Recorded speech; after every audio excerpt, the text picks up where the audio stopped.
The church smelled of lilies and lemon oil, too clean for sorrow. The organist played softly, and the hymn books rasped as people turned pages they wouldn't sing from. I stood in the front pew, my black dress neatly pressed, my hands trembling only when I reached for the Bible. It was Daniel's, the same one I gave him for Christmas in 1992, back when his promotion to vice president at the bank made us feel like the world was finally safe. The leather cover was cracked and soft, the gold edges dulled from years of use. I opened it to Psalms, because that's what widows do when they don't know what else to say. A small index card slipped free and landed near my shoe. I bent down to pick it up, thinking it was another condolence verse from a church friend. When I turned it over, my blood ran cold. If she finds out, end it before Thursday. 7 words, blue ink. The familiar right-leaning loops of Daniel's handwriting, I'd recognize them anywhere. My pulse thudded against my ribs. The funeral was on a Thursday. Today was Thursday. Robert, my son, leaned over and whispered, "Mom, Dad loved you more than anything." His hand pressed my shoulder gently, unaware of the storm in my chest. I tucked the note into my clutch beside a peppermint and forced a nod. Around us, the town gathered bank clients, church ladies, old students, all smiling the way people do when they think death makes saints. Across the aisle stood the bank's board chairman, his navy suit too perfect, his anchor-pattern tie shining under the lights.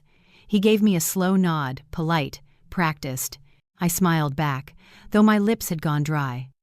Behind him, I thought I saw the ghost of Evelyn Daniels' young assistant, who disappeared years ago only to realize it was just another woman in a dark hat. Still, Evelyn's name echoed in my mind.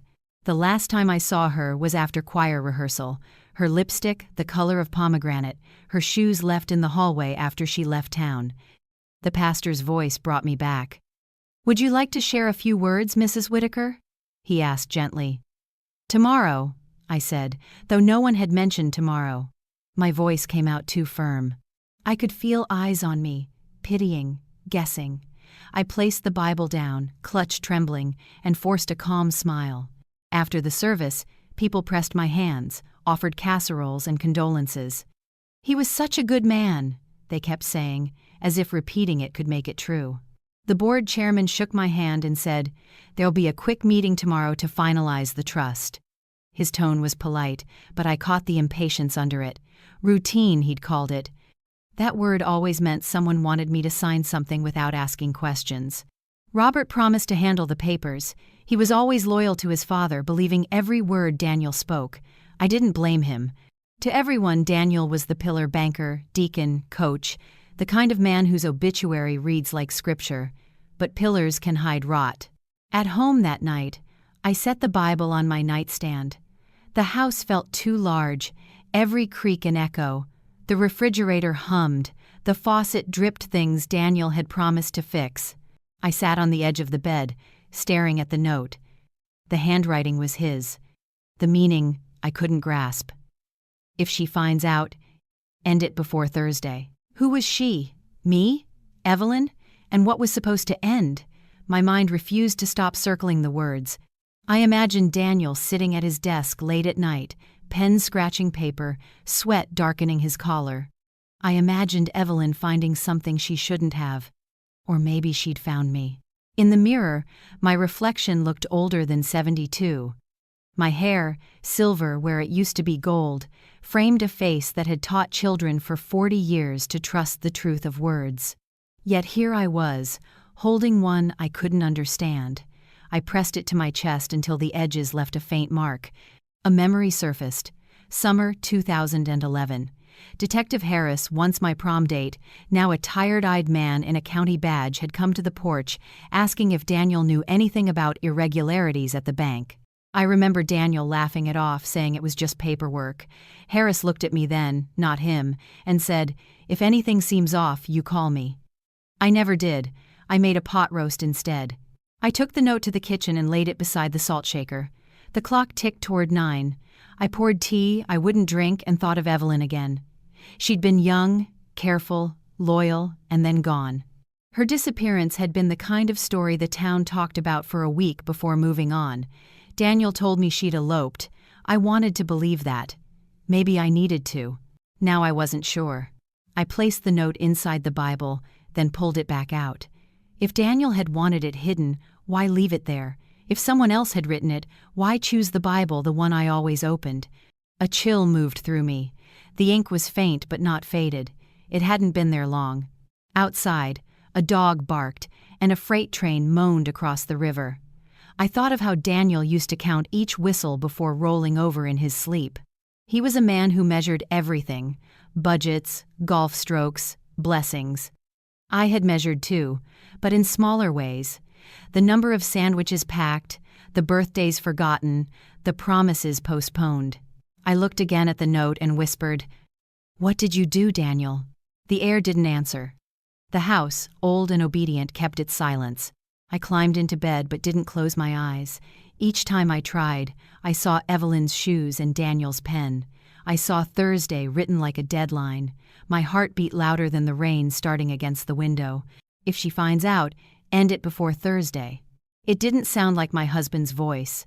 Not the man who said grace before dinner, who kissed my cheek in public, who told everyone he adored me. Yet it looked like him, his hand on the page, his words in my palm.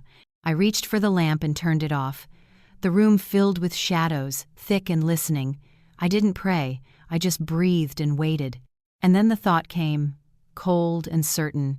If Daniel had been the man I believed him to be, there'd be nothing to hide. But he had hidden this. I lay there, eyes open to the dark, the note pressed under my pillow like proof and punishment. How could my own family do this? People remember marriages and anniversaries, trips, or photographs. I remember mine in receipts. 40 years of grocery lists, tuition bills, utility statements, each one signed in my careful script because Daniel said my handwriting looked trustworthy. When I look back, it's the numbers that tell the story of how much I gave: $18,400 from my teacher's retirement fund in 1998 to cover an investment gap, $2,750 from selling my mother's wedding pearls to replace the roof after the insurance claim mysteriously fell through. Each time, Daniel said, "Just until the next quarter closes, Maggie. Then we'll be fine." We were always on the verge of fine. I taught 7th grade literature for 41 years in the same brick building, with windows that never quite closed right. My salary was small but steady, and I believed in steady things. I made turkey sandwiches every morning, packed his lunch beside mine, and slipped in a folded note that said, "Proud of you." He said it made the other men laugh. I told him that was fine, pride doesn't need an audience. Our house was modest but neat. A 3-bedroom colonial on a tree-lined street, blue shutters, white trim, the kind of place people pointed to and said, "That's what stability looks like." I painted the kitchen myself twice, butter yellow, then sage green, and baked every Thursday, because he liked the smell of bread when he came home. Thursday, the word again. That same day in every story of my life, circling back like a warning. Evelyn appeared in our lives the year I turned 60. She was Daniel's new assistant, 28, efficient, polite, pretty in a quiet way, with pearl earrings and a small silver cross at her throat. She came to our house for dinner once. I remember she brought a pie cherry, homemade, and Daniel complimented it too many times. He wasn't unfaithful then, at least not that I could prove, but something shifted that evening. When she left, I noticed he lingered at the door longer than good manners required. Still, I believed in him. In his way of tapping his pen against the table when he was thinking, in the soft whistle he made when trimming hedges. I believed because belief is what wives are taught to offer when truth is inconvenient. When rumors surfaced, later whispers about missing funds, an audit inquiry, a bank clerk reassigned suddenly, Daniel told me people were jealous. "I'm the only one who keeps the place honest," he said. "They can't stand that." I nodded, even as I ironed his shirts and noticed the faint chemical scent that clung to the cuffs. Not from home, but from the bank's dry cleaning service. He worked late most nights that year. I'd sit on the porch grading essays while the streetlights hummed on. Once, I saw his car parked outside the bank at midnight when I went to return a library book. He told me later he'd been finishing a report. I didn't ask why the office lights were off. The last normal Christmas we had was 2010. I bought him a new leather briefcase and tucked a small note inside the pocket. For every plan that worked and every one that didn't, I still believe in you. He laughed when he found it, kissed my forehead and said, "You always make me feel lucky." That night he drank more wine than usual and stayed up watching the news long after I went to bed. I woke to find him asleep in his chair, the Bible open on his lap. I didn't know until years later that it was the same Bible where the note would wait for me. When Evelyn disappeared the following summer, the town barely paused. Daniel said she'd moved to Raleigh to take care of her mother. The church prayed for her once, then forgot her name. Only I noticed how Daniel flinched when someone mentioned her, how he burned her choir robe in the backyard because mildew had set in. He did it at dusk while I was washing dishes. I saw the smoke from the window. The fabric turned to gray curls that glowed red before falling apart. In those years, I measured my life by small savings: a jar of quarters labeled vacation, a modest 401, stacks of graded essays bundled in twine. Daniel handled the rest. "You're good at words, Maggie," he used to say. "Let me handle the numbers." And I let him, because I wanted to believe he was still the man who held my hand through miscarriages and prayed with me when my sister died, because sometimes trust is easier than proof. After he passed, the town praised him like a saint. "Daniel built this community," they said, "a man of faith and fairness." I stood by his casket and wondered how many of them knew what faith costs. How much fairness is worth when it's balanced against the wrong side of a ledger. That night, I opened the drawer of his desk, something I hadn't done in years. Inside, neatly stacked envelopes of old statements, bank meeting minutes, and a blue folder labeled Whitaker Foundation. The edges were dustless, as if recently handled. I flipped through until I reached one letter written in his tidy cursive. It wasn't addressed to anyone, just a line across the top. "Evelyn draft unsent." My breath caught. I didn't read it then. I couldn't. I slid it back under the pile, closed the drawer, and locked it. I kept thinking about the word Thursday. Daniel's favorite day for everything golf, church finance meetings, dinners with the board. Even the funeral had fallen on a Thursday. I tried to tell myself it was coincidence, but coincidence feels thin when grief keeps poking holes in it. I made tea and sat at the kitchen table with the note again. The ink had faded at the edges where my fingers had rubbed it. I noticed the paper wasn't yellowed, not like something 20 years old. The handwriting was fresh. I thought of how Daniel had hidden it, not in a drawer or safe, but in the Bible, the one I would inevitably open. Was it meant for me? A warning? A confession? The clock struck 10. Outside, wind moved through the magnolia tree and brushed the window like a whisper. I thought about all the years I'd told my students that literature teaches us the difference between appearance and truth. Now I realized I'd been living a novel I couldn't grade. I took one of Daniel's old ledgers from the closet, the one bound in brown leather with a silver clasp. Inside were pages of tidy handwriting, months of transactions, numbers in blue ink. But one page was missing, torn clean out. The next began with a line in pencil: "Sweep completed. Adjust before Thursday." My pulse quickened. The same word again. I pressed my palm against the empty space where the page had been. Maybe Evelyn had seen this. Maybe that's why she left. I imagined her handwriting graceful, deliberate, and wondered if it still existed somewhere. If she had written anything that could tell me what Thursday meant. I closed the book and carried it upstairs. On the nightstand, the Bible waited under the lamp. I placed the ledger beside it, side by side scripture and arithmetic, love and deceit. I turned off the light, but sleep didn't come. The house creaked as if remembering too much. I lay awake, thinking of every sacrifice I'd made and how easily it could vanish into paper. I'd given Daniel my savings, my trust, my youth. Now I had his secrets, and I wasn't sure which cost more. Tomorrow, I decided, I would call Detective Harris, but before I did, I wanted to read that letter to Evelyn, the one marked draft unsent. Because somewhere between those pages, I knew the truth had been waiting, just like that note in the Bible, for me to finally look. It started with small things, the kind of things you could explain away if you wanted to, and I did. I wanted to. The first time was when Daniel came home later than usual, smelling faintly of the bank's lobby, that metallic blend of paper, printer ink, and cologne. He said the system crashed again, that he and the IT boy were reconciling off-balance accounts. I believed him because I'd spent my life believing the words of men who said they were fixing things. But the late nights multiplied. The lights at the bank burned long after closing. From my window, I could see the building's tall windows glowing like an accusation. Once, when I dropped off dinner, a casserole in a glass dish wrapped with a towel, I saw him through the glass conference room door, talking to someone. A woman. She stood close, one hand on the table, her head tilted in the soft, listening way women use when they want to be kind. When Daniel spotted me in the doorway, he flinched, then smiled too quickly. "Staff audit meeting," he said later. "You wouldn't have been interested." A week after that, I found a gold earring back under our foyer rug. It wasn't mine.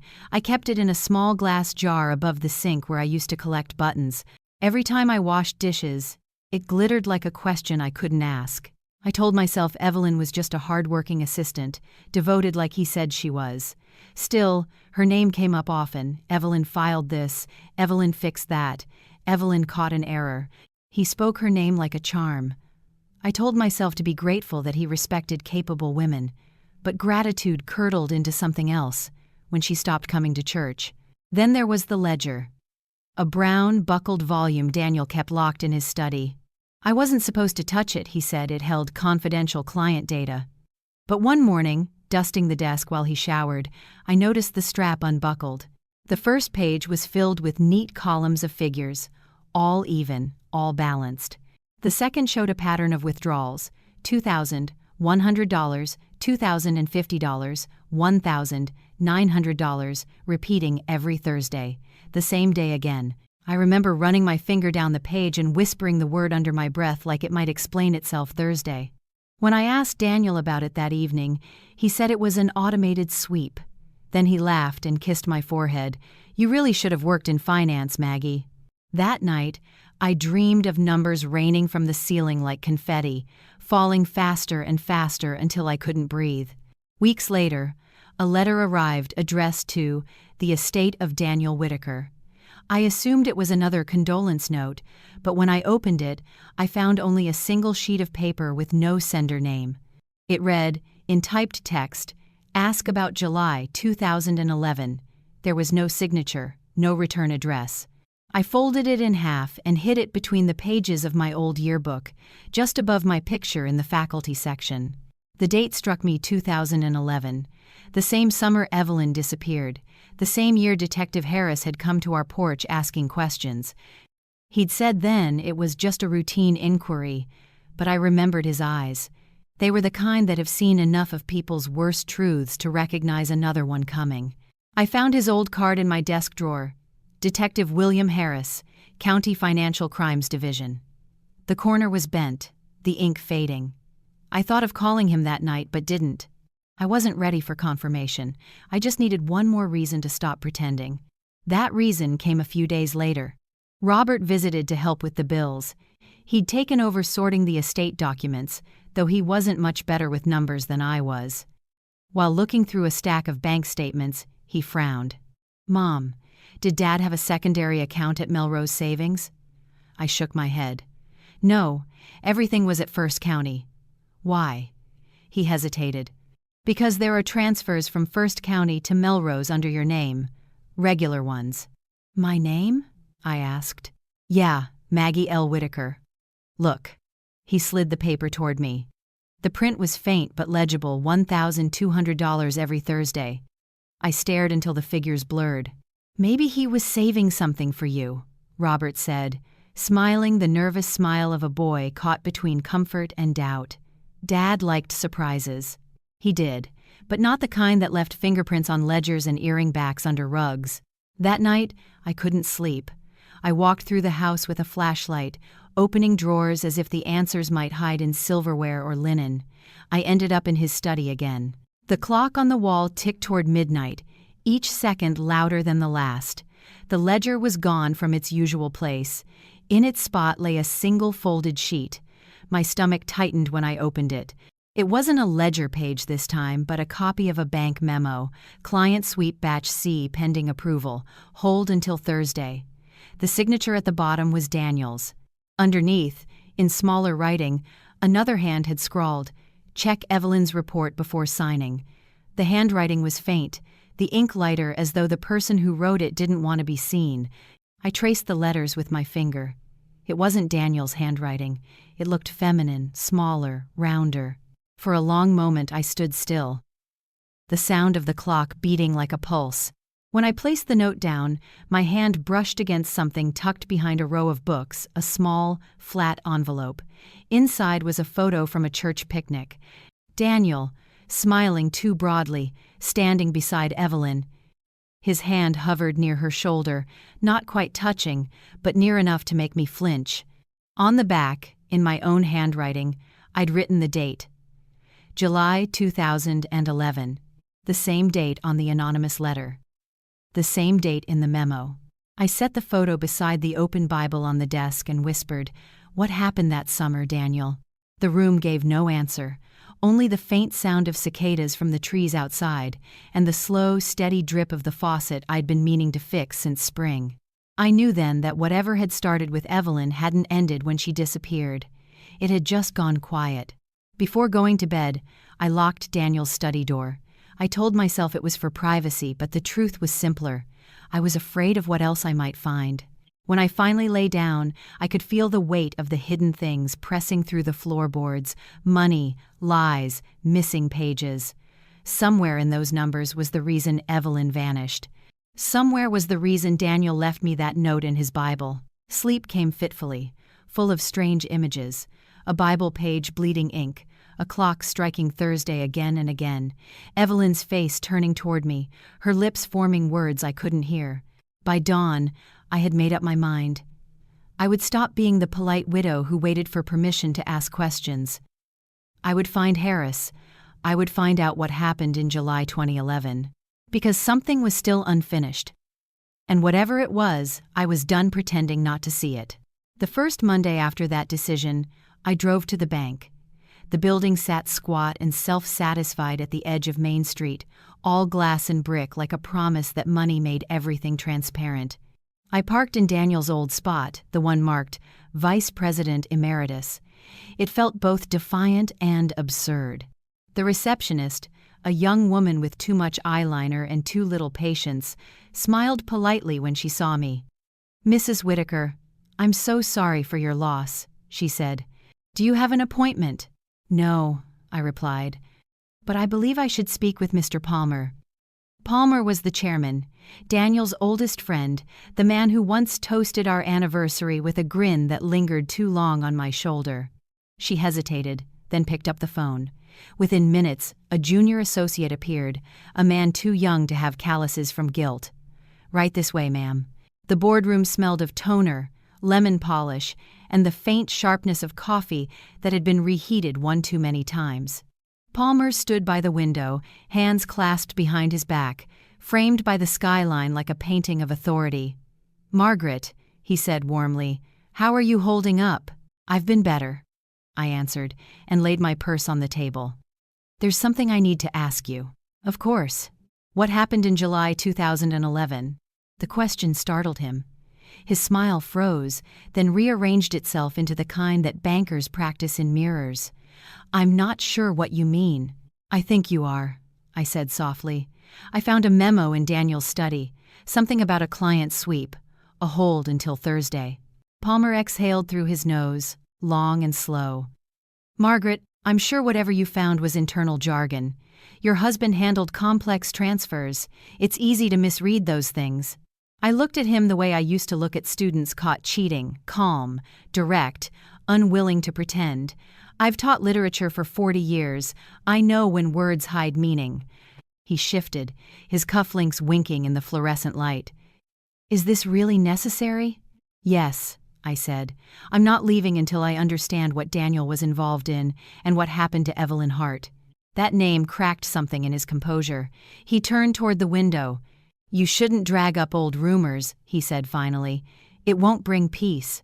"Peace isn't what I'm looking for," I said and stood. "Truth will do." When I left, I could feel eyes following me from behind cubicles. In the lobby, the young receptionist avoided meeting my gaze. I walked out into the sunlight that felt too harsh for spring and thought, they're afraid. And fear always points toward guilt. That afternoon, Robert stopped by the house with grocery bags. "Mom, you shouldn't go digging," he said as he set the milk in the fridge. "Dad's gone. The past won't change that." "Maybe not," I said, "but it changes everything else." He sighed, rubbing his temples. "Look, I talked to the bank. They said they'll handle the estate, but they need you to sign some foundation documents. It's routine. They just want to release the funds properly." That word again, routine. It scraped against my patience like sandpaper. "I'm not signing anything until I read every line," I said. "Mom, please," he said, frustration edging into his voice. "They said delays could hurt the local scholarships Dad set up. You'd be punishing other families." "I've spent my life serving families," I said. "Don't talk to me about punishment." He stared at me, confused. "What's gotten into you?" "Clarity," I said, "and maybe a little honesty." That night, I found the envelope marked Whitaker Foundation again and opened it under the kitchen light. The documents named me as the primary advisory beneficiary, but all operational control rested with the board with Palmer. If I signed, I'd hand them everything Daniel had left, every cent, every ounce of evidence that could link him or them to wrongdoing. I folded the papers neatly and placed them back in the envelope. Then I called Harris. He answered on the second ring, his voice still carrying that low drawl that made bad news sound like a favor. "Margaret, been a long time. I need to talk," I said. "It's about Daniel, and about Evelyn Hart." A pause. "I thought that name might resurface someday. You free tomorrow morning?" We met at the diner off Highway 7, the same one where teachers used to gather on paydays. The air smelled of bacon grease and burnt coffee. Harris slid into the booth across from me, older now, heavier around the middle, but his eyes still sharp. "Start from the beginning," he said. I told him everything: the note in the Bible, the memo, the earring, the missing ledger page. He didn't interrupt, just scribbled in his small notepad. When I finished, he tapped the pen twice. "Evelyn came to me in 2011, he said quietly. Said she found irregular transfers between the bank's client accounts. Small amounts, barely noticeable. She wanted to report it, but before we could file, she vanished. I never found her. The case was shelved after the board called in favors." My throat tightened. "Do you think, Daniel?" He didn't answer. "I think she trusted the wrong people," he said finally, "and maybe she left something behind to make it right." I told him about the note, the handwriting. He frowned. "Bring it to me tomorrow. We'll look at it together." As I drove home, the sky bruised purple with rain. The first drops hit just as I reached the driveway. Inside, the house felt colder, as if it had been holding its breath. I went to Daniel's study again and noticed the ledger had been moved. Someone had opened the drawer. The faint smell of cologne, not mine, not his, hung in the air. I locked the door behind me and sat in the dark. The Bible and the note were upstairs under my pillow. I realized how easily someone could make them disappear. How easily I could, too. The phone rang Robert again. I didn't answer. I needed quiet. I needed to think. I watched lightning flicker outside, catching the framed photo of our wedding day on the wall. Daniel's smile, young and sure, looked different now, like a man already rehearsing his lies. I thought about Evelyn's cross pendant, the one she always wore, how she never took it off. If she'd truly left town, she would have taken it. But I remembered seeing it once more, years later on Daniel's desk, tucked beneath a paperweight. Maybe that was when she'd stopped being a person and become evidence. When the thunder broke, it startled me into standing. I whispered to the empty room, "You're not done with me yet, are you, Daniel?" The house didn't answer, but I could feel something shifting, a balance tipping. I wasn't just a grieving widow anymore. I was a witness, and someone, somewhere, knew I'd begun to remember. They scheduled the will reading for Thursday at 4, as if the week itself took orders from the bank. The boardroom was too bright for grief, blinds pulled to perfect slats, lemon polish and toner making the air sharp. A carafe of coffee steamed beside a stack of cups that turned everything to cardboard. Ethan, the soft-bearded associate who always looked like he was apologizing for the world, arranged folders along the table like a kindergarten teacher, laying out name tags. Palmer stood at the head, hands folded, the posture of a man about to pray over bread he'd already eaten. Robert hovered near the door with his tie loosened, cheeks raw where he'd shaved too fast. "Mom, this is routine," he whispered, relief already rehearsed in his voice. "They'll explain. We'll be done in 20 minutes." Palmer opened a binder and let Daniel's sainthood hang in the air for a respectful half-minute. Then came the business. To ensure continuity of Daniel's philanthropic work, we've prepared the Whitaker Foundation instruments. Margaret, your signature authorizes disbursement to scholarships, the pantry, youth sports. Nothing controversial. Just keeping Daniel's generosity alive. Ethan slid the packet to me. Tabs bloomed. "Sign here." Initial date. My name marched down the pages in pre-printed type. I read the first paragraph once, then twice. Operational control would rest with the executive committee, Palmer's committee. Another clause indemnified officers for good faith errors. A third allowed discretionary transfers to maintain liquidity. I thought of lakes and men who skim them at night. "Why am I an advisory beneficiary only?" I asked. "Best practice," Palmer said, smiling. "You'll have a seat at the table. Like this one?" I tapped the laminate. My knuckle made a hollow sound. Ethan leaned in as if confiding a kindness. "If we sign today, uniforms go out Monday. The Little League's waiting." Uniforms. Boys in borrowed pride. The room had chosen its leverage carefully. I set the packet square with the table's edge and looked up. "Before I sign anything, tell me what happened in July 2011. Something behind Palmer's eyes tightened. He glanced toward the window where the glass reflected his own authority back at him. "Margaret, no one benefits from resurrecting rumor. Truth benefits," I said. "Did Daniel approve client sweeps? Did Evelyn report them? Did the board bury both?" "Mom," Robert said, pain pitching his voice high. "Please." I loved him too much to soften. I asked a question. Palmer closed the binder. The click was small and final. "This meeting concerns estate administration. If you have concerns, outside counsel can schedule something later. Meanwhile, the longer we delay, the more communities lose. It would be a shame for needy families to suffer optics." There it was, the word that turns widows into accomplices, optics. I felt my pulse steady instead of sprint. "Read page 6, paragraph 3, I said, sliding the packet back. "It gives you authority to move assets at your discretion." "Liquidity," Ethan began. "Is the lake," I said. "Yes, I taught metaphor for 40 years.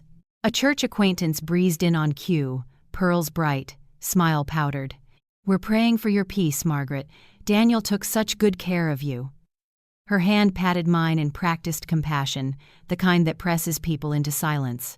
In that instant I saw the choreography, the kind words, the tabs, the boys' uniforms, the public plea to be reasonable. I reached for the pen and let it touch the line. The nib squeaked, silly and small, and I watched the whole room exhale as if my consent were already inked. Robert leaned forward like a child glimpsing a passing grade. Even my own hand wanted to hurry, to end the scene neatly. I set the pen down. "I won't sign today," I said, low and clear. The silence that followed had edges. Palmer's nostrils blanched, Ethan's throat bobbed. The churchwoman withdrew, chastened by heat that hadn't yet reached the air. The clock's second hand grew loud. "Margaret," Palmer said evenly, "delays have consequences. So do signatures. Do you mistrust us?" he asked, inviting me to apologize, to be the good woman who keeps men comfortable. "I trust ledgers," I said. "I've seen pages torn out." Robert's face crumpled with that helpless love sons have when their mother stops playing a role they recognize. "This is Dad's legacy," he said. "This is my life," I answered, almost gently. "If the board wants to honor Daniel's intent, it can do so under the regulator's eye, not behind my name." Palmer tried again, softer. "For Robert's sake, for Daniel's memory, for Evelyn's truth," I said, standing. Chairs whispered against carpet. The receptionist in the hall pretended to sort mail. As I reached the door, Palmer said, "Without cooperation, First disbursements cannot proceed. He meant the town would blame me. You'll hold more than disbursements, I said, turning back. You'll hold your breath. I walked the corridor, lined with photos of ribbon cuttings, Daniel smiling, a practiced public joy, and pressed the elevator button with a finger that still remembered guiding chalk along a blackboard. In the lobby's reflection, I looked like any woman, small against glass and brick. But inside, I felt tall. In the parking lot, the wind had a bite. My hands shook so badly the keys chimed against each other like cheap bells. I sat and let the tremor pass. My phone lit with a text from an unknown number. Don't sign. Check the Bible again. No name, no punctuation, just intention. I stared until the letters blurred into river water. At home, I placed my purse on the counter with the care you give an urn. I took the Bible from the nightstand, the leather warm from the lamp's heat, and opened where the card had fallen. The note looked different now, not in words, but in weight. If she finds out, end it before Thursday. I held it under the lamp and saw what my panic had missed, a faint ghost of letters beneath the line, as if another sentence had been pressed and lifted, as if the card had been repurposed. The loop of the F was Daniel's, yes, but along the downstroke sat a pressure mark too neat for his heavy hand, a smaller certainty nested in his flourish. I laid the card on the table, took out the memo I'd found, client sweep, batch C hold until Thursday, and placed them side by side, scripture and arithmetic, threat and routine. In my mind, I saw Evelyn's careful posture at our dinner table years ago, the way she listened with her whole face, the way Daniel praised her pie too many times. I remembered her cross pendant glinting under a paperweight on his desk long after she'd left town. Evidence has a way of lingering where affection pretends to tidy. The refrigerator motor clicked off. The house shifted from hum to hush, the kind of quiet that lets a decision harden. I dialed Harris. "Detective," I said when he answered, and the steadiness in my voice surprised me. "I need you to see something tonight." "Bring it," he said. "I'll make coffee." I slid the card into an envelope with the memo and the picnic photo dated July 2011. I added a page from Daniel's ledger, the one that said, "Sweep completed. Adjust before Thursday." I wrote Thursday in block letters across the front, not for drama but for order, the way teachers label truths so children can find them again. Before I left, I paused at the hallway mirror. My face looked like mine and my mother's and every woman who ever stood up in a room arranged to make her small. I touched the glass the way I used to touch a student's shoulder before handing back an essay. "You were always capable," I told the reflection. "You just forget when men talk." On the porch, the evening felt new, like the minute before rain chooses to fall. I locked the door behind me and stepped into the kind of night that carries voices. Mine was one of them now. When I got home from Harris's house that night, the air felt heavier, as if memory itself had been waiting for permission to return. The folder I'd shown him, Bible note, memo, ledger excerpt, sat open on the kitchen table, the pages trembling slightly under the slow pulse of the ceiling fan. Harris had taken copies, promised he'd cross-check signatures and handwriting, and told me something that wouldn't leave my mind. If Evelyn wrote that card, she was trying to stop something, not start it. Sleep wouldn't come. So I opened the closet in the spare room, the one Daniel used to call storage, and I called the past. Inside were boxes stacked like tombstones. I pulled down the top one, labeled 1,997 taxes and misc. Under a tangle of bank statements and yellowed envelopes sat a smaller box, shoe-sized, its lid covered with my handwriting. Household, divided by Evelyn, divided by old letters. I hadn't touched it in years. Inside were tiny remnants of a life that had felt ordinary while it happened. An old Polaroid from a church bake sale. A dry corsage from a wedding we attended the year Daniel turned 50. And a photo from the annual bank picnic, Evelyn smiling at the camera, Daniel beside her, eyes crinkled, hand hovering just behind her shoulder. On the back, someone me had written July 2011. I could still smell the faint sweetness of sunscreen and lemonade from that day. I had brought potato salad in a blue glass bowl. Evelyn had brought cherry pie again. I'd asked her for the recipe. She promised to write it down. She never did. Under the photos lay a bundle of receipts tied with twine, jewelry sales, home repairs, tuition payments for Robert's graduate degree. I began to flip through, each slip a small confession. March 2003, sold mother's pearls, $2,750. June 2009, roof replacement personal check, $4,480. August 2010, withdrawal, $6,000. Temporary audit discrepancy.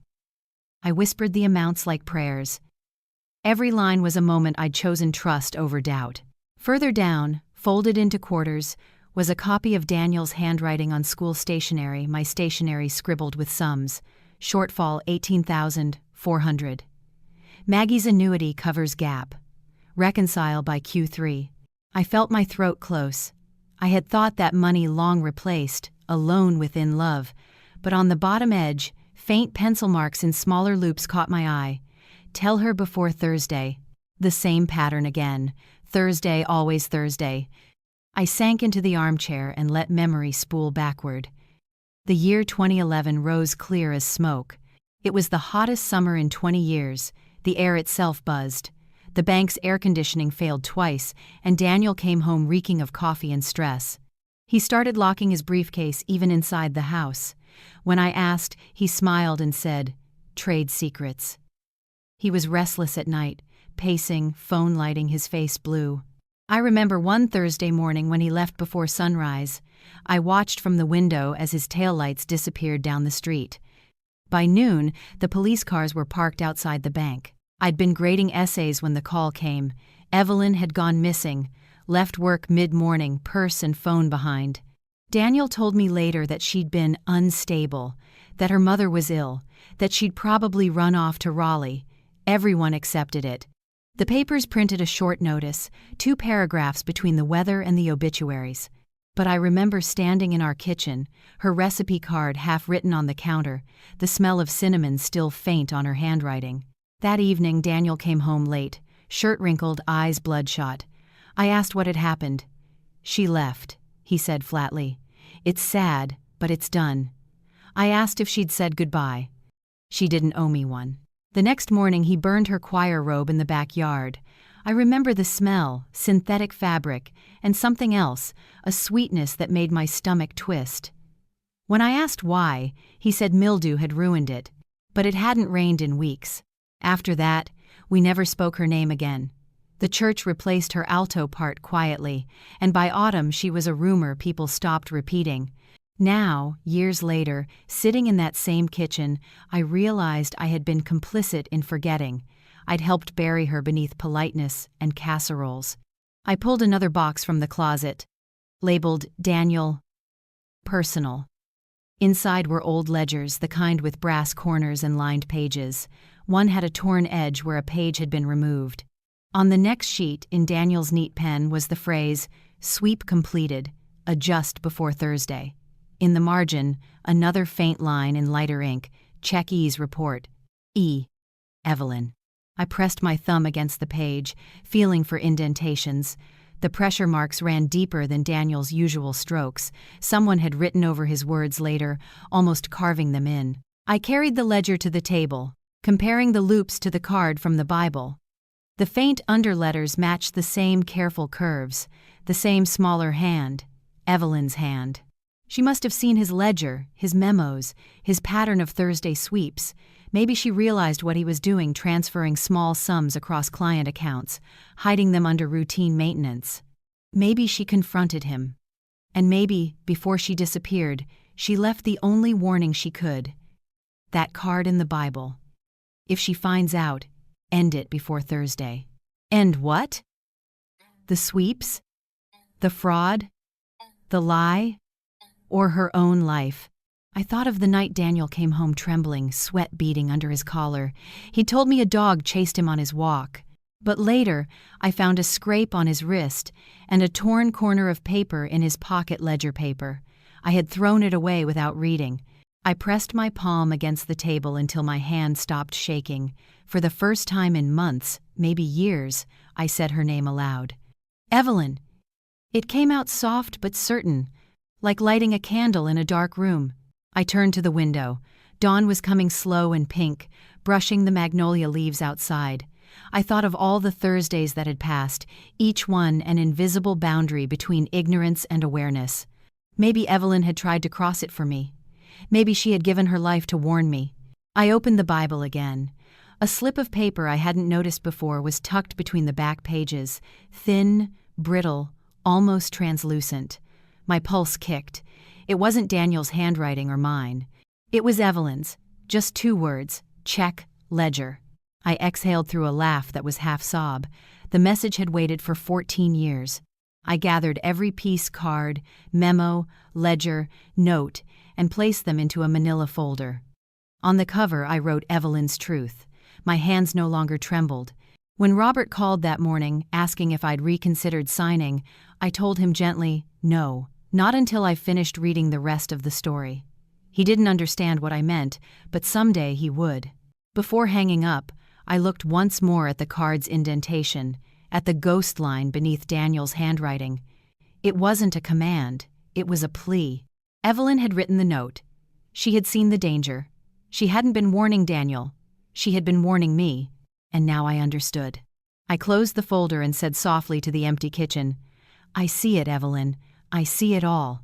The ceiling fan whispered overhead, a quiet applause.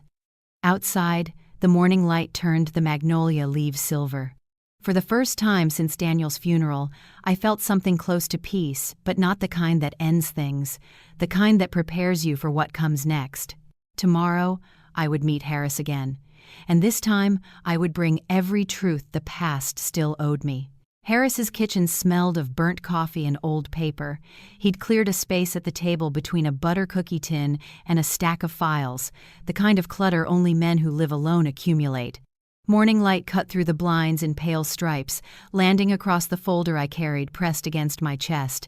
Inside were the Bible card, the ledger page, and Evelyn's photo. I laid them on the table carefully, as though truth could bruise. Harris studied the card first. So this is what you found inside Daniel's Bible? Yes, I said. It looks like his handwriting, but something's wrong with it. Too deliberate, like he was copying himself. He turned it under the light. I asked a friend to come by. Retired handwriting analyst. You'll trust her more than me. A soft knock sounded, and he waved her in. Dorothy Price was a small woman in a gray cardigan, white hair cut neat as a ruler line, a magnifier hanging from her neck. You must be Margaret, she said kindly. Let's take a look at that relic. She slid on her glasses, positioned the card under a desk lamp, and leaned close. If she finds out, end it before Thursday. She read aloud. Blue ballpoint, medium tip. Written twice, I'd say same phrase traced over itself. She moved the light sideways until the shadows deepened across the paper. There. You see these faint curves beneath the ink? That's a different pen. And an earlier hand. This card's got 2 writers. I leaned forward. Beneath the bold letters I could just make out ghosts of smaller ones, a delicate E, a narrow N. Dorothy smiled sadly. Your husband overwrote this message. The first line belonged to someone else. Evelyn, I whispered. That'd be my guess, she said. Look here, the upward crossbars, tight spacing, rounded A's. Feminine, precise. She wrote the message first. He traced over it later. Harris exhaled, rubbing the back of his neck. So the note wasn't Daniel threatening anyone, it was Evelyn warning someone. I gripped the edge of the table. Warning me. Dorothy adjusted the light again, tilting the page until the ink shimmered. She must have realized what he was doing and tried to leave a message where it couldn't be destroyed. The Bible, your Bible, really was the safest place. He probably found it, copied her line, twisted its meaning, and left the card there to convince himself he'd handled it. She knew he was stealing, I said. The Thursday sweeps. The missing funds. Harris nodded slowly. She came to me in July 2011, he admitted. Said she'd found strange transfers small enough to slip under the radar. Wanted me to take it to the state auditor. Before we could file anything, she vanished. Her car was left at the bank lot. No purse, no goodbye. He looked down at the card again. Now we know why. Dorothy picked up the ledger page next. This margin note, check E's report, same hand as the undertext. That woman left fingerprints in ink everywhere. I swallowed, the air thick with the smell of burnt coffee. So Daniel didn't write that card to threaten me. Evelyn wrote it to save me. Harris poured himself another cup and didn't drink it. If she uncovered the embezzlement, your husband might have panicked. Maybe the board leaned on him. Maybe she told him she'd go public if he didn't stop. That line, if she finds out she was warning him, the truth would reach you. End it before Thursday, end the sweeps, stop the fraud, not harm you. She trusted me to find it, I said, more to myself than to them. She knew I'd open that Bible one day. Dorothy slid the card into a clear sleeve and sealed it with tape. You hold on to this. It's evidence and testimony both. Don't let anyone tell you different. For a while, none of us spoke. The clock ticked between us, the kind of steady sound that made everything else seem fragile. Harris finally cleared his throat. What do you want to do now? I want Robert to know the truth, I said. He worshipped his father. He deserves to see the real man behind the sermons. He nodded. And the board? I'll give them a chance to come clean, I said. If they don't, you hand everything to the state. He gave a small, proud smile. I'll be ready. When I left, I drove without music. The world outside looked ordinary, lawns trimmed, mailboxes steady, magnolia leaves shining in late light, but everything inside me was rearranged. I kept replaying Evelyn's last weeks, piecing together fragments, the day she'd stopped coming to choir, the evening Daniel burned her robe, the way he'd said, "She left, it's done." All those Thursdays lined up like ledger entries. At home, I opened Daniel's office again. The ledger still lay where I'd left it, patient as sin. I turned to the next page. There were numbers, neat columns, and at the bottom, a single line in Daniel's unmistakable pen, "Close pending sweep, confirm Thursday." I almost tore the page out, but instead I folded it carefully and added it to my folder labeled Evelyn's Truth. A quiet filled the room, different from loneliness, more like reckoning. I looked around at his trophies, his polished plaques, the framed photo of him shaking hands with the governor. Every surface was dusted.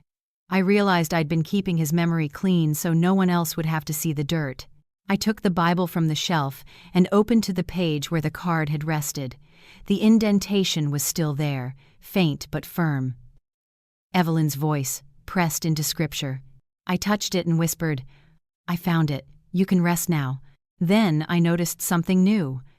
A scrap of paper, thin as tissue, had slipped between the back pages. It looked like a piece of notepaper torn from a ledger, folded twice.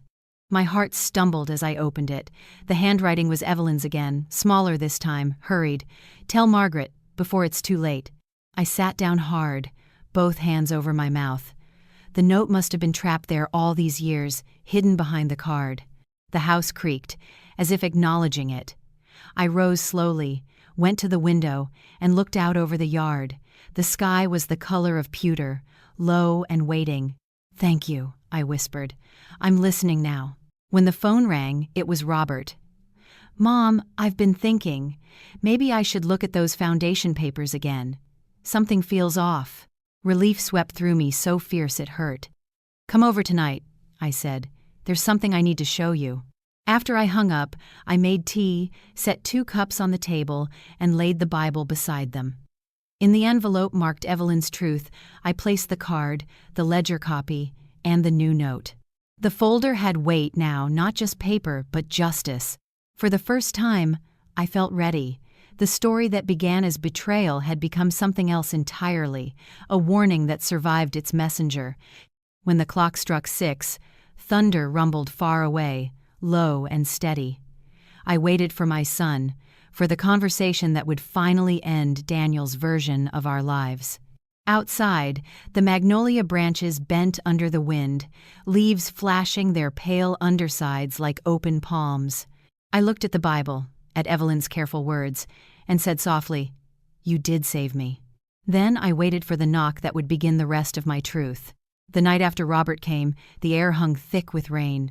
We sat at the kitchen table long after the tea had gone cold, the Bible open between us like a third person.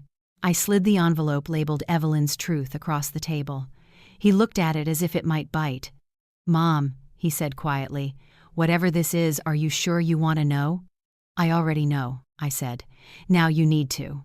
He read the notes one by one, lips moving without sound. The handwriting, the memo, the faint indentation where Evelyn's smaller letters hid beneath Daniel's bolder script, each piece rearranged the man he thought his father was.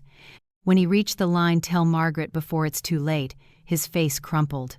"I don't understand," he whispered. He was so careful. He loved us.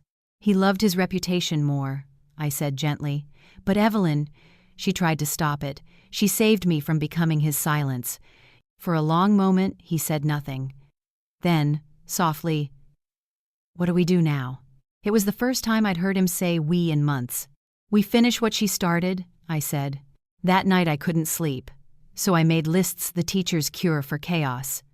One column for documents, one for witnesses, one for what still needed proof. At the top I wrote, Thursday, 9 a.m. Boardroom. Truth. By morning, resolve had found a rhythm. I called Harris and told him I was ready. He said the state regulator had reopened the 2011 audit under new evidence. He'd also arranged a forensic accountant willing to review the transactions pro bono. Her name was Priya, and she worked with women's legal networks that specialized in financial abuse. When she arrived that afternoon, she carried a laptop and a calmness that felt like armor. "Mrs. Whitaker," she said warmly, "I've seen a lot of Daniels in my line of work. They hide behind respectability, but paper never lies."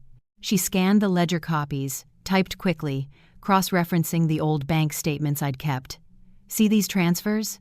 she said, pointing to a pattern of small withdrawals every Thursday, always rounded to the nearest hundred. Classic skimming, spread thin enough to look like fees, but together it's hundreds of thousands over time. He wasn't working alone. "Palmer," I said. She nodded. "Likely. His signature authorizes most of these entries." She smiled without softness. "We'll need originals for court, but your copies are a good start." I handed her the folder labeled Evelyn's Truth. "This stays safe with you," I said. "If anything happens to me—" She stopped me. "Nothing's happening to you except justice." Hearing it out loud steadied me. That evening, I drove to the bank, parked across the street, and watched the lights go out one by one. Palmer's office stayed lit the longest. When he finally emerged, locking the door behind him, he looked older than I remembered, his gait careful. Guilt ages faster than grief. I followed him only long enough to see him enter the law firm 2 blocks away, briefcase tight against his chest. I didn't need to know what he carried. I already did. Back home, I packed a small bag just in case. A change of clothes, Evelyn's photo, the notebook where I kept my lesson plans. Old habits die, honestly. I couldn't face a confrontation without order. Before bed, I called Harris. "Tomorrow," I said. "I want you there. Bring Priya." "I'll be there at 9 sharp," he replied. "You sure you're ready for this?" "I've been ready since the funeral." The next morning I dressed simply: a navy blouse, black skirt, my mother's small gold brooch at the collar. Rain had started again, steady and cleansing. The house hummed with the smell of damp wood and courage. Robert waited by the door in his old gray suit. His tie was crooked, and I reached up to fix it, just like when he was a boy. "Mom," he said, voice thick, "whatever happens, I'm proud of you." "Good," I said. "Be proud of yourself, too. You're choosing truth." We drove in silence to the bank. The building loomed, glass and brick pretending to be transparency. In my purse were copies of the documents, labeled and numbered. My fingers traced the envelope edges like worry beads. Inside, Palmer and 2 other board members sat at the long table. The same coffee carafe steamed beside the same disposable cups. He smiled the way men do when they think the outcome is predetermined. "Mrs. Whitaker," he said, "back so soon? I hope we can resolve this without unpleasantness." "Unpleasantness depends on how honest you plan to be," I replied. Before he could respond, Harris entered, raincoat dripping, followed by Priya with her laptop case. The room's air shifted. Palmer's smile faltered. Harris set his folder on the table. "Before we begin," he said evenly, "I should inform you that the state regulator has reopened the 2011 audit. Any attempt to alter or destroy records after this point will be treated as obstruction. Silence spread like ink in water. Priya powered on her laptop, the whirring fan the only sound. "We've traced transactions across multiple client accounts," she said calmly. "The transfers align perfectly with internal memos bearing your signature, Mr. Palmer, and with Daniel Whitaker's." She turned the screen toward him, columns of dates, amounts, destinations. "This is the pattern of theft. And this," she added, holding up the Bible card in its clear sleeve, "is the pattern of conscience that tried to stop it." Palmer's jaw clenched. "You can't prove." "I can," I interrupted, "because I lived with the man who did it." Robert looked between us, eyes wide but resolute. "Mr. Palmer," he said, voice steady, "I'll cooperate fully with the investigation. You should too." For a heartbeat, the only sound was the rain against the windows. Then Palmer exhaled, long and slow. "You have no idea what you're inviting, Margaret. Scandal destroys families." "No," I said. "Lies do." He gathered his papers, but Harris's hand landed on them first. "Not this time," the detective said. "These go to the state." When the meeting ended, the rain had stopped. The sky outside was pale, the color of clean pages. On the steps of the bank, Robert turned to me. "What now?" "Now," I said. "We finish Evelyn's work, and then we give her name back." That evening I sat at the table again, the house quiet except for the steady tick of the clock. I wrote a letter short, deliberate to the local newspaper editor. "To whom it may concern, for 14 years this town believed a good man left behind a spotless legacy. It's time you learned whose name paid for that illusion." I signed it simply, Margaret Whitaker. I sealed the envelope and looked at the Bible one last time. The pages still smelled faintly of lilies from the funeral. I whispered, "Tomorrow, Evelyn, we'll tell them everything." The clock struck 9. Thursday was only hours away. Thursday morning broke sharp and clear, the sky washed clean after rain. I dressed simply navy blouse, gray skirt, my mother's gold brooch at the collar. My reflection in the mirror looked calm, almost unfamiliar. Robert waited by the car, holding the folder marked Evelyn's Truth. He didn't speak, and neither did I. Some silences are too full to break. At 9, we entered the bank together. The same glass lobby, the same polite receptionist pretending not to stare. My heels clicked against the marble floor with a steadiness that didn't feel like courage, only decision. Palmer and his lawyer were already in the boardroom, the smell of lemon polish and stale coffee floating over the conference table like memory. He smiled the way guilty men do, polite, exhausted, rehearsed. "Margaret," he said smoothly, "I hoped you'd reconsider. There's no need to make this unpleasant." "Then you'll appreciate how quietly I can speak," I answered. Harris arrived a minute later, followed by Priya, briefcase in hand, eyes sharp behind her glasses. She set up her laptop without greeting anyone. "Before we begin," she said, "the state regulator is joining us by phone." She pressed a button on a small speaker. "Miss Tran, can you hear us?" "Yes," came the voice, firm, official. "Proceed." Palmer cleared his throat. "I fail to see why this circus is necessary. These are private estate matters." Harris placed a recorder on the table. "Not anymore. You're being recorded." The red light blinked between us. I laid the card from the Bible on the table, its clear plastic sleeve reflecting the overhead lights. "You all know this handwriting," I said. "It looks like Daniel's, but it isn't entirely. A forensic analyst proved a woman's hand lies beneath it, Evelyn Hart's." Palmer's eyes flicked to the card, then away. "That's absurd." "No," I said quietly. "It's proof. Evelyn discovered your client sweeps small transfers moved every Thursday, signed by my husband and approved by you. When she tried to report it, she vanished. She wrote this note as a warning to me, not a threat." Priya opened her laptop, the glow lighting her composed face. "These are the transaction records," she said, scrolling. "Repeated withdrawals in even sums, marked maintenance. Over 12 years, these movements total nearly $800,000. She looked up. "Every Thursday, every time your signature, Mr. Palmer." The lawyer adjusted his tie. "Speculation. Maintenance sweeps are standard practice." Not into private holding accounts labeled under shell vendors, Priya interrupted. She tapped another key. This account belongs to your nephew's consulting firm. The room went still. Even the hum of the projector faded into memory. Harris leaned forward. You told me in 2011 there were no irregularities. Evelyn gave me a folder with flagged statements. It vanished after the board met with counsel. You called me a friend and lied to my face. Palmer's jaw worked. You're twisting old audits. Daniel was managing liquidity. He protected this town. I looked at him steadily. He protected himself. And you. Robert spoke up then, his voice tight but clear. Mr. Palmer, my father taught me integrity mattered more than comfort. If what you're saying is true, show us the records. Show us what he was protecting. Palmer didn't answer. He stared at the card, then at the regulator's speaker. You can't prove intent, he muttered. No one can. Miss Tran's voice came through, calm and cold. Intent is inferred through repetition, Mr. Palmer. The evidence meets that standard. You and Daniel Whitaker will both be named in the investigation. Your cooperation now will determine how public this becomes. He swallowed, his face turning the color of paper. You'll ruin this town? He said finally. No, I replied. You already did. I'm just naming what you built.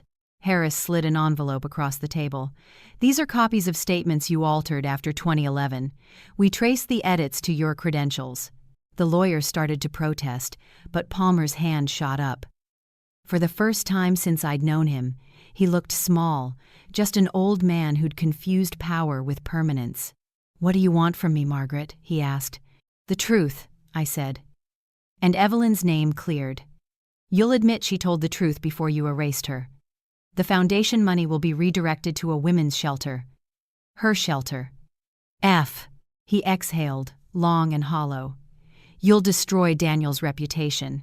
He destroyed it himself, I said. I'm giving it purpose. The clock ticked loudly, the kind of sound that marks the end of things. Palmer leaned back in his chair, eyes darting between us. I need counsel, he whispered. You have one, Harris said dryly, and you'll have more after this meeting. Priya closed her laptop. Everything recorded will be submitted to the state by end of day. The public report follows next week. She turned to me. You did the right thing, Mrs. Whitaker. For a moment, I couldn't speak. The air in the room had changed lighter but strange, as if truth itself took up new space. Robert stood and rested his hand on my shoulder. Mom, he said softly. I'm sorry. For what? For not seeing him sooner. I covered his hand with mine. You couldn't. I barely did, and I lived beside him. Palmer rose slowly, gathering the papers that no longer belonged to him. I'll issue a statement, he murmured, but his voice was already the sound of defeat. We left the boardroom together. The hallway smelled faintly of rain from someone's umbrella. Outside, sunlight cut through the clouds, and the pavement shimmered like wet glass. A cluster of reporters waited near the steps. Word travels fast in small towns. Harris stepped forward to shield me, but I didn't need it. When one of them asked, Mrs. Whitaker, is it true the late vice president was involved in embezzlement? I met her eyes and answered simply, it's true he was involved in a woman's courage, and it cost her life. Now we'll make sure it matters. Their pens stilled for a beat before scribbling. The truth had its own headline now. Robert guided me to the car, but I stopped before getting in. Across the street, children in Little League uniforms were practicing, their laughter cutting through the noise of cameras.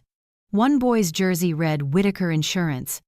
I watched him throw the ball too high, then laugh when he missed the catch. That joy was still possible, maybe even honest. As we drove away, the radio filled with a weather report about a cold front clearing the county. Robert turned it down, glancing at me. What happens next? Justice, I said, and then peace. He nodded slowly. You think Dad would understand? I looked out the window at the bank shrinking in the rearview mirror. Maybe not, I said, but Evelyn would. At home, I set the Bible back on the kitchen table and placed the card beside it, still in its clear sleeve. The blue ink caught the afternoon light, and for the first time, it looked less like a warning and more like a promise fulfilled. I made tea while the house settled around me. Outside, the magnolia leaves glistened. Inside, the clock ticked like a heart that had found its right rhythm. Thursday at last had kept its word. The morning after the confrontation, the town felt quieter, like a stage after the final bow. Headlines bloomed before sunrise. Whitaker Bank under investigation for long-term fraud. My name appeared only once, small but clear, the widow who exposed it. I didn't need more. Truth doesn't require applause, it just needs light. I sat on the porch with my cup of tea, watching mist rise from the magnolia leaves. Across the street, children on bicycles shouted over the rattle of chains, unaware that their scholarships would now come from an honest fund.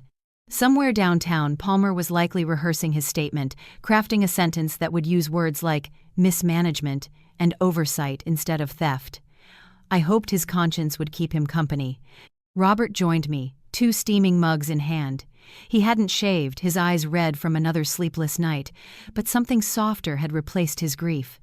"You were right," he said. "Dad built a legacy on the backs of people who trusted him. I think he started small, telling himself he'd fix it later. That's how ruin begins," I said quietly. "A man convinces himself he's the exception." He sat beside me, the wooden steps creaking under our weight. "The regulators called this morning. They're freezing the board's assets. They might recover enough to rebuild the programs." I nodded. "Good. Then at least the money will finally do what it was supposed to." He hesitated. "They also asked about the foundation name. You said you wanted to change it." "Yes." I sipped my tea, letting the warmth settle. "I'm renaming it Evelyn's House. A shelter for women who don't get warnings in time. She saved me. The least I can do is give her a door with her name on it." Robert looked out at the yard, voice breaking a little. "She must have been terrified." "She was brave," I said. "Bravery isn't the absence of fear. It's doing the right thing while you're still trembling." The wind shifted, carrying the faint chime of the church bell down the street. For a moment, I imagined Evelyn standing there the way she'd looked the night of that church dinner years ago, hands folded, smile quiet but knowing. I hoped she'd forgive me for taking so long to understand. By noon, Harris called to tell me Palmer had resigned. The board members were cooperating, offering files they'd once sworn didn't exist. "It'll take months," he said, "but you lit the fuse. They can't bury it now." "Good," I said. "Just make sure Evelyn's name stays in the record." He laughed softly. "Already done. You might be surprised how many women on the audit team insisted on it." After we hung up, I went to Daniel's study one last time. The room was too neat, too staged, like a man's photograph of his own virtue. His trophies gleamed dully on the shelf, the word integrity engraved on one of the plaques, catching the light with unintended irony. I touched the surface, then let my fingers fall away. On his desk sat the same brass paperweight where I'd once seen Evelyn's cross pendant. I lifted it. Beneath it was only dust and an old note written in Daniel's handwriting. "Balance before Thursday." I folded it and placed it in the trash. That ledger was closed. I took the Bible from the shelf and opened to the empty space where the card had once been. The indentation of her letters was still faintly visible, as if pressed into the paper's memory. I whispered, "It's over." The house didn't answer, but I swear the air moved lighter, as if someone finally exhaled. That afternoon, I drove to the community center to meet with Priya and the legal team. They'd already reserved a small office for the new foundation. A handmade sign leaned against the door. "Evelyn's House opening soon." I stood there a long time, tracing the painted letters with my eyes until they blurred. Inside, Priya was sorting boxes. "You sure you're up for all this?" she asked with a smile. "I'm 72, I said. "I've spent a lifetime teaching children to tell the truth. It's about time I built something for the women who never got to." She handed me a document. "You'll need to sign here official transfer of funds from the estate to the new trust. No loopholes this time." I signed my name carefully, the ink smooth and final. No hesitation, no trembling. The pen didn't squeak. When I left, the sun had dipped low, painting the sky a tender orange. I drove past the park where the Little League practiced. The boys were laughing again, their uniforms a brighter shade of blue, as if even fabric could feel relieved. At home, I cooked dinner for the first time in weeks. Nothing fancy: soup, bread, a bit of salad. Robert joined me, setting the table quietly. When we sat down, I noticed how his shoulders had lost that weight they carried since the funeral.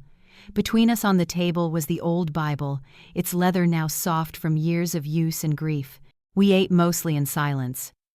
At one point he said, "You know, Mom, I used to hate Thursdays. They always felt cursed." I smiled. Maybe now they can belong to someone else. After he left, I poured a glass of wine and stepped out to the porch again. Fireflies had begun to spark over the grass, small lanterns of forgiveness. Across the street, the lights in the church flickered on for choir practice. I could almost hear Evelyn's alto somewhere in that harmony, clear and steady. I opened the letter I'd written for tomorrow's paper, my final statement. To those who knew Daniel Whitaker, remember him as you will, but also remember Evelyn Hart, who told the truth when silence was safer. Her voice reached me across 14 years. Because of her, no one else will be lost to Thursdays.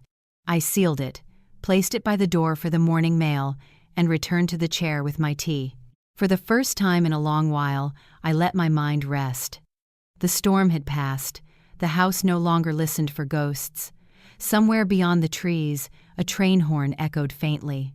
Daniel used to count every whistle before sleep. Tonight, I didn't count. I just listened not to loss, but to continuation. When I closed my eyes, I pictured Evelyn walking through a doorway filled with light, her cross pendant catching the sun, her lips curved in something like peace. "Thank you," I whispered. "You can rest now." And as the night settled soft and full around me, I realized I could too. If this story touched you, please don't forget to subscribe, share your thoughts in the comments, and tell me where you're watching from. Until next time, remember, truth may sleep, but it never dies.